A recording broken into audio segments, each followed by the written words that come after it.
I get it. It's really hard to save money in today's day and age. You have companies marketing to you left, right, and centre across every single piece of media that you consume throughout your day. And these companies are getting better at understanding consumer psychology and persuading you to buy things that you didn't even know you needed. So here are a few tips and tricks to help you reduce your spending and increase the amount of money that you can save so you can then put that money towards things that you truly, truly love. Number one, get clear on what you're saving for.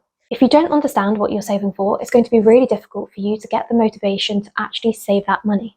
If you have clear goals and clear idea of what you want to put your money towards, then you'll have that extra motivation to be able to achieve those goals and to save the money for that purpose. Whereas if you don't know what you're saving for and you're just saving because you feel duty bound, it's going to be much harder for you to get that motivation to save that money and put it away rather than spend in the moment.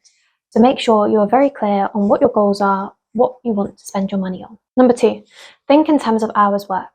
So for most of us, we have a day job that we work 9 till 5 and we earn a set amount of money based on the number of hours or the number of days that we work. So if our salary is £20 an hour and we go out for cocktails one evening and spend £80, that is equivalent to 4 hours worth of work. So you need to think, are your 4 hours of time worth the money that you're spending? Now, if we're meeting up with friends that we haven't seen in a while and we're at a really lovely bar that we really enjoy going to, then those 4 hours of work would have been worth it. However, if we've had a really bad week at work and we're going out for drinks to try and cheer ourselves up and drown our sorrows, then this money isn't really worth it. And as a side note, this is not helping solve the root of the problem, which might have been your bad week at work. So consequently, you end up needing to work more hours to be able to afford the cocktails that you're purchasing on a Friday evening, and this keeps you in the cycle of needing to work more and more. Number three, think in terms of things that you love spending on. So for me, my top value categories are holidays, eating out, and weekend trips away.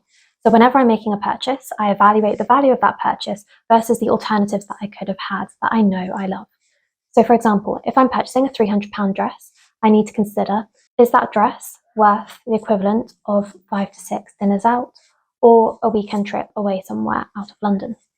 If the answer is yes, then I'll make the purchase of the dress. But if I'd rather spend that money on dinners out or going on a weekend away, then I won't make that purchase and I'll keep that money and put it towards the things that I love.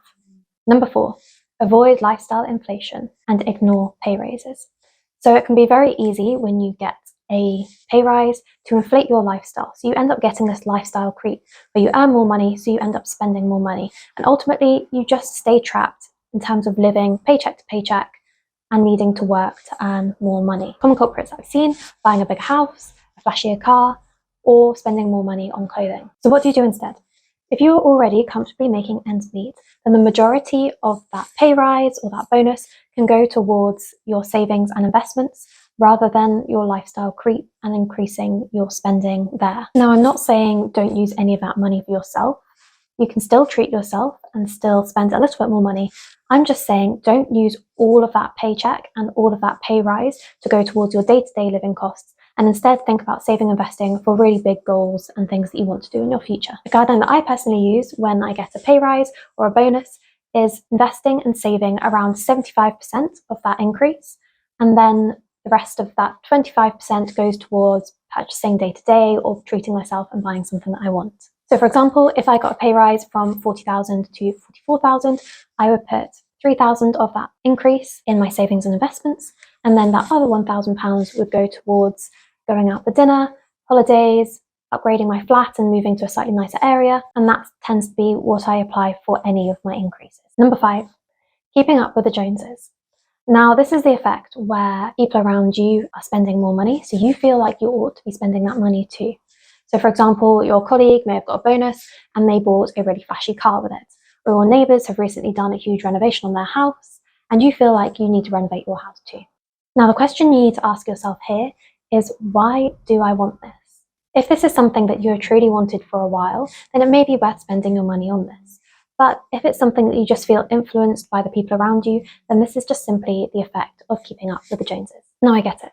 Saying no is one of the hardest things to do, but if this doesn't truly align with your values and what you enjoy, then you won't be missing out on much. And rule number 6 is the 48-hour purchasing rule. This one is fairly self-explanatory. Whenever you want to make a purchase, you pause, and you think about this purchase for 48 hours. This rule is particularly useful to curb impulse shopping.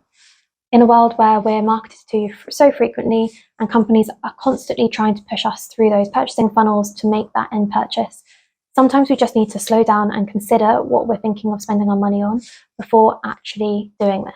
You'll likely find that if you truly still want that item, you'll be thinking about it in 48 hours' time. However, for most purchases, you'll have likely forgotten about it, or it won't seem so appealing as it did beforehand. Now, unfortunately, companies have grown really wise to that urgency feeling to make that purchase. So they've started introducing features like advertising low stock or one-click ordering to make it even quicker for you to make the purchase without thinking, or even pop-ups when you try to leave the website.